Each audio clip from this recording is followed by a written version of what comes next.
Bom, eu estou assistindo a aula do Paulo na UES e, e lembrando de uma história que eu sempre quis contar para ele. Inclusive cheguei a começar a escrever no meu computador essa história, mas agora aproveitando essa deixa, eu vou contar essa história para ele. Bom, em 1980 eu morei em Tomé Açu. Só no ano de 80 eu não nasci lá, não morei lá nesse ano. E eu conheci uma figura, uma pessoa maravilhosa. Um homem de 82 anos, nascido no interior do interior do interior do interior de Tomé Açu. E ele era peão na fazenda. Lá na fazenda. E de vez em quando ele ia para lá, para a cidade, para receber o dinheiro, para pegar aposentadoria, essas coisas. E ele ficava lá em casa, ainda bem. Contava histórias incríveis. Então, eu nunca fiquei junto com eles ouvindo as histórias. Eu ouvia de longe. Não. Essa ele contou para mim e para outras pessoas, mas ele estava lá, né? Então, essa história ficou muito marcada porque ele dizia que quando ele era criança, ele devia ter entre 9 e 10 anos, ele ouvia brigas da mãe dele com o pai, muitas brigas. E numa dessas brigas, ele viu o pai quase batendo na mãe, culpando-a por algum motivo, dizendo, mas a culpa também é sua, não sei o que e tal. Então, depois dessa briga, que foi muito feia, eles ficaram sem se falar. Então, tempos depois, a mãe dele estava grávida. E aí sentia muito enjoo, muito vômito, muito enjoo. Então, o tempo foi passando, né? E os pais praticamente sem se falar. E a gravidez avançando. Então, quando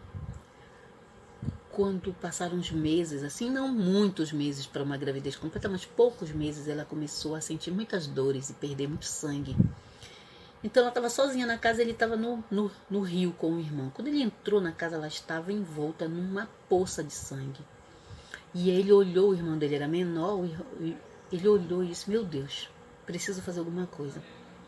Deixou o irmãozinho do lado de fora do quarto e pensou em buscar o pai, que trabalhava como, acho que derrubando árvore, alguma coisa assim, longe de lá. Então ele disse que ele sabia mais ou menos em que direção o pai estava e ele entrou no mato correndo, correu. Tinha horas que ele cansava tanto, ele deitava no chão, descansava, voltava a correr de novo, até que ele chegou onde o pai trabalhava, numa clareira onde o pai estava, e contou a história da mãe. E o pai disse, eu vou buscar a parteira, vem comigo. Aí pegou um bote e foram buscar a parteira. Pegou a parteira e foi direto para casa. Quando chegou lá, a parteira disse, fiquem aí, do lado de fora. Trancou a porta e ficou lá com a senhora, né? E aí, gritos. Ele botava a mão no ouvido, assim, para não ouvir os gritos da mãe. E até que pararam os gritos. E aí ele, nasceu.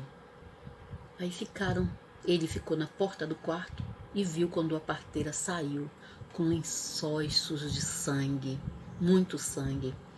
E aí ele já arredou, já ficou todo perturbado com aquele monte de sangue e viu a parteira sair na direção do rio.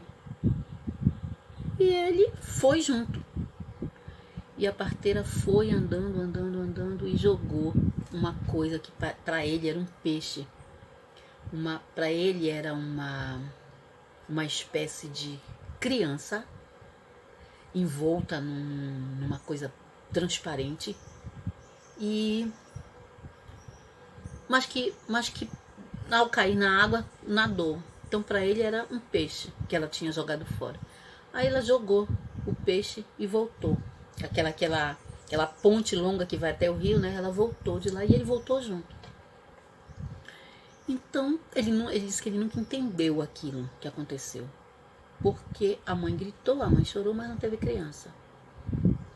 Então ele disse que a partir dali, todos os dias, durante meses, ao abrir a porta, que tinha um giral bem ao lado da porta da cozinha, ele via um monte de peixe dentro de um cesto. Então ele foi se acostumando a ver aquilo. Aí depois não era mais todo dia, já era por semana, mas aquilo continuou durante muito tempo.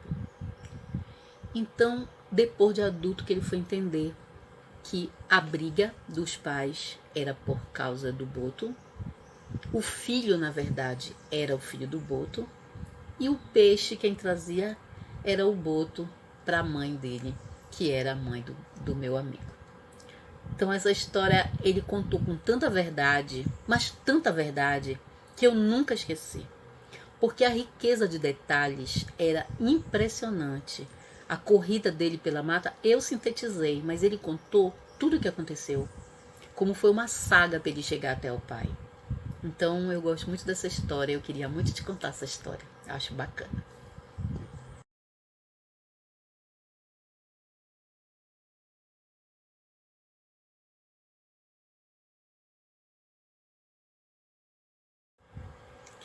Bom, eu tenho uma história para contar lá de Tomiaçu. Lá tem muitas histórias, né? Então, sempre rolava uma história lá de que havia um homem que virava porco. E ele, de vez em quando, era visto na forma de porco, né? Pelas ruas da cidade, pela praça, principalmente, e por a parte baixa da cidade, que é perto do rio. Então, essa história, desde que eu cheguei lá, contavam muito essa história. Eu nunca acreditei, obviamente, né? Então, um certo dia, os sobrinhos desse meu cunhado, que eram garotos assim, de 18, 19 anos, eram muito farristas, eles saíam e para onde eles iam beber e dançar era justamente para esse lado da cidade, que era a parte baixa da cidade, onde tinha feira, onde tinha festas, né? Bares, música. Então um certo dia eles bateram em casa. Tio, a gente encontrou o homem porco. Então eles falaram que o porco, vindo da festa, né, o porco apareceu. E eles correram atrás do porco para tentar pegar, tipo para descobrir quem era.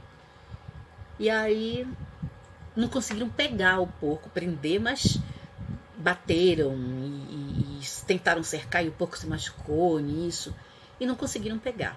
Mas chegaram assustados, tremendo, contando essa história, né? E a gente não conseguiu mais dormir, ficamos acordados já. Isso era umas 3 para as 4 horas da manhã. E a gente já ficou acordado direto, ouvindo a história. Aí já rolou um café, já rolou torrada, tapioca, então, enfim. Tá. No outro dia, eles tentaram descobrir se havia alguém machucado, um homem machucado, e descobriram lá na parte baixa, onde tinham umas palafitas, um homem todo sujo de lama, todo machucado, dormindo num dos quartos da palafita lá. E aí a cidade inteira ficou sabendo da história e descobriram que aquele era o homem porco. Enfim, enquanto o homem estava deitado lá no chão, todo mundo foi lá e olhou e tentou acordar o homem, sabe, tentou descobrir se era verdadeiramente ele, o porco, mas não conseguiram acordar o cara. E aí os sobrinhos do meu cunhado voltaram para casa e descobrimos depois de algumas horas que o homem havia sumido. Sumiu como por encanto. Nunca mais se ouviu falar neste homem. E essa história é bem legal.